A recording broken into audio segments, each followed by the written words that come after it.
വാക്യം കൂടെ ചേർത്ത് വായിക്കാനായിട്ട് ലേഖനം 5-ാം അധ്യായം അതിൻ്റെ 7-ാമത്തെ വാക്യം. ക്രിസ്തു തന്റെ ഐഹിക ജീവകാലത്ത് തന്റെ മരണത്തിൽ നിന്ന് രക്ഷിപ്പാൻ കഴിയുന്നതിനോട് ഉറച്ച നിലവിളിയോടും കണ്ണീരോടും കൂടെ അപേക്ഷയും അഭയയാചനയും കഴിക്കുകയും ഭയഭക്തി നിമിത്തം ഉത്തരം ലഭിക്കുകയും ചെയ്യും.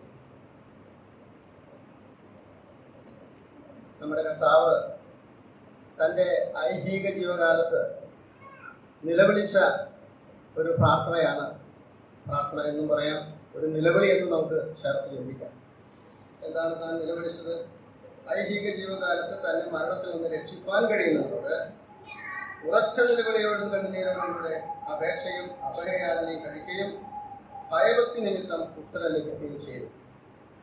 നമ്മുടെ കർത്താവ് ജഡം ധരിച്ച് ഭൂമിയിലായിരിക്കുമ്പോൾ കർത്താവ് പറഞ്ഞ വാക്കുകളിൽ തൻ്റെ ജീവനെ വയ്ക്കുവാനും തിരികെ എടുക്കുവാനും എനിക്ക് അധികാരമുണ്ട്. എന്നാൽ ഇവിടെ മരണത്തിൽ നിന്ന് വിടുവിക്കുവാൻ കഴിയുന്നതിനോട് വളരെ ഭയഭക്തിയോടുകൂടി വിനയപ്പെട്ട് പ്രാർത്ഥിക്കുന്ന ഒരു കർത്താവിനെയാണ് നാം കാണുന്നത്. ഗെത്സമനയിൽ നമ്മുടെ കർത്താവ് പ്രാർത്ഥിച്ചത് നമുക്കറിയാം. കഴിയുമെങ്കിൽ ഈ പാനപാത്രം എന്നിൽ നിന്ന് നീക്കണമേ, എങ്കിലും എൻ്റെ ഇഷ്ടമല്ല നിന്റെ ഇഷ്ടമാണ്. കേവലം ക്രൂശുമരണത്തിൽ നിന്ന് വിടുവിക്കപ്പെടണം എന്നല്ല ആ പ്രാർത്ഥനയുടെ അർത്ഥം. എന്നാൽ അവിടെ സംഭവിച്ചത് പിതാവിനെ ക്രൂശുമരണം അവന് കൊടുക്കുവാൻ പ്രസാദം തോന്നി. വല്ലാത്തൊരവസ്ഥയിൽ ഗെത്സമനയിൽ അവൻ ഭാരപ്പെട്ടു, കവിഞ്ഞു വീണ് പ്രാർത്ഥിക്കുന്നു.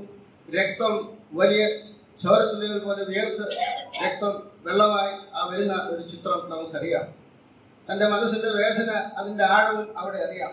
അവനെ ശക്തിപ്പെടുത്തുവാൻ ഒരു ദൂതനെ അയച്ചു എന്ന് നാം വായിക്കുന്നു. അവിടെ ആ മരണത്തിൽ നിന്ന് ഒരു വിടുതൽ ലഭിക്കുന്നില്ല. സങ്കീർത്തന പുസ്തകങ്ങളിലും പ്രവാചക പുസ്തകങ്ങളിലും അവൻ്റെ മരണത്തെക്കുറിച്ചും അവൻ്റെ നിലവിളിയെക്കുറിച്ചും ഒക്കെ രേഖപ്പെടുത്തിയിട്ടുണ്ട്. മത്തായി സുവിശേഷത്തിൽ വ്യക്തമായി ഏലി ഏലി ലമ്മ ശബക്താനി എന്ന് ഉറക്കെ നിലവിളിക്കുന്നത്, എൻ്റെ ദൈവമേ എൻ്റെ ദൈവമേ നീ എന്നെ കൈവിട്ടത് എന്ത് എന്ന് ചോദിക്കുന്ന ഒരവസ്ഥ. പിതാവ് പുത്രനെ കൈവിടുന്ന ഒരു രംഗം ക്രൂസിൽ സംജാതമായി യാതൊരു സംശയമില്ല. കാരണം എന്താണ്? മനുഷ്യപുത്രൻ പാപയാഗമായി തീരുമ്പോൾ പിതാവിന്റെ മുഖം മറച്ചു കളയുന്ന ഒരു അനുഭവം, അവനെ കൈവിടുന്ന ഒരവസ്ഥ. എന്തുകൊണ്ട്? നമ്മെ സ്നേഹിച്ച് നമ്മെ രക്ഷിപ്പാൻ മറ്റൊരു മാർഗവുമില്ല. അവന്റെ വീണ്ടെടുപ്പ് വിലയേറിയത് അതാർക്കും സാധ്യമല്ല, ഒരു നാളും സാധ്യമല്ല. നാം ചിന്തിക്കുന്ന വാക്കുകളാണല്ലോ. എന്നാൽ ഇവിടെ ഈ വായിച്ച ഭാഗത്തേക്ക് വരുമ്പോൾ നാം കാണുന്നത് ഇങ്ങനെയാണ്: ഭയഭക്തി നിമിത്തം ഉത്തരം ലഭിച്ചു. എന്താണ് ആ ഉത്തരം? എനിക്ക് അധികാരമുണ്ട് തന്റെ ജീവനെ വെക്കുവാൻ, എടുക്കുവാൻ. എന്നാൽ ആ അധികാരം ഉപയോഗിക്കാതെ അതും മാറ്റിവെച്ച് പിതാവിനാൽ കൈവിടപ്പെടുന്ന ഒരു രംഗം കടന്നു വന്നാൽ പോലും മരണത്തിൽ നിന്ന് വിടുവിക്കുവാൻ കഴിയുന്നവനിൽ അവൻ ശരണപ്പെടുകയായിരുന്നു. കേവലം അവനെ മരണത്തിൽ നിന്ന് വിടുവിക്കുവാനുള്ള പ്രാർത്ഥന ആയിരുന്നില്ല അത് മൂലഭാഷയിലോ ഇംഗ്ലീഷിലോ ഒക്കെ പരിശോധിച്ചാൽ അതിങ്ങനെയാണ്: ഔട്ട് ഓഫ് ഡെത്ത്, മരിച്ച അവസ്ഥയിൽ നിന്നുള്ള വിടുതൽ.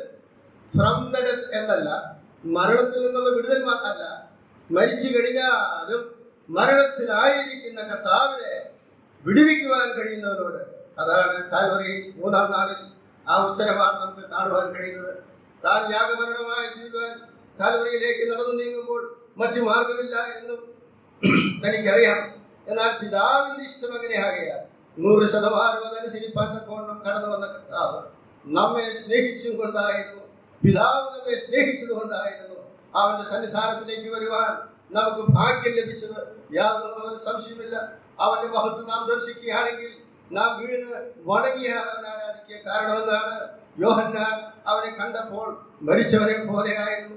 ജീവിച്ചിരിക്കുന്ന കാലത്ത് ജഡം ധരിച്ച കർത്താവിനോടൊപ്പം സഞ്ചരിക്കുമ്പോൾ അവന്റെ മാർവിൽ ചാരിയിരുന്നു. എങ്കിൽ സകല മഹത്വമണിഞ്ഞവനായ കർത്താവിനെ കണ്ടപ്പോൾ സ്വർഗത്തിൽ മരണത്തിൽ വിടുവിക്കപ്പെട്ട് ദൈവം 3-ാം നാൾ ഉയർത്തെഴുന്നേൽപ്പിച്ചവനെ സകല അധികാരവും മഹത്വം കൊടുത്ത് കാണുമ്പോൾ ഏതൊരു ക്രിസ്തു ഭക്തനും പുതിയ നിയമകാലത്തെ ഏതൊരു ഭക്തനും കവിഞ്ഞു വീഴുവാനല്ലാതെ മരിച്ചവനെ പോലെ എന്റെ പിതാവും എന്റെ ദൈവവും എന്റെ കർത്താവുമായ രക്ഷകനെ എന്നെ സ്നേഹിപ്പാൻ തക്കവണ്ണം മരണത്തിന്റെ പൊടിയിലേക്കിട്ട് സ്വമേധയല്ല പിതാവിന്റെ ഇഷ്ടത്താൽ ആ ഉത്തരം ലഭിച്ചതെന്ന് നാം വായിക്കുന്നത് പോലെ മരണത്തിൽ നിന്ന് ജയാളിയായി എഴുന്നേറ്റ കർത്താവിനെ നാം ധ്യാനിക്കുമ്പോൾ എത്രമാത്രം ഒരു മനുഷ്യന്റെ അവസ്ഥയിലേക്ക് താഴ്ന്നു നിന്ന് അവന്റെ ഹൃദയത്തെ തകർക്ക മാത്രമല്ല, ക്രൂശിലെ വ്യഥകൾ മാത്രമല്ല, അവന്റെ മാനസിക വ്യഥകളെ ഓർക്കുമ്പോൾ, അവൻ കടന്നുപോയ സാഹചര്യം ഓർക്കുമ്പോൾ നമുക്ക് വേണ്ടിയായിരുന്നു എന്നോർത്ത് അവന്റെ പാതാരവേദനകളിൽ മഹത്വധാരിയായ കർത്താവിനെ ആരാധിച്ചുകൊണ്ട് മഹത്വപ്പെടുത്തിക്കൊണ്ട് യോഹന്നാൻ വീണതുപോലെ,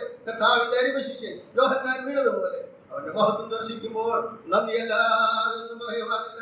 നന്ദിയോടുകൂടെ രാജാവായവൻ എന്റെ പാപങ്ങൾക്ക് വേണ്ടി മരണത്തിന്റെ പൊടിയിലേക്ക് ഏൽപ്പിച്ചുവെങ്കിലും അവനൊന്ന് ജയാളിയായി ഉയർത്തെഴുന്നേറ്റിരിക്കുന്നു. ദൂതന്മാരെ ആരാധിക്കുന്ന ഈ കർത്താവിനെ ആരാധിപ്പാൻ, സർവശക്തനായ കർത്താവിനെ ആരാധിപ്പാൻ അവൻ നമ്മളെ തിരഞ്ഞെടുത്തതോർത്ത് നമുക്ക് അവനെ സ്തുതിക്കാം.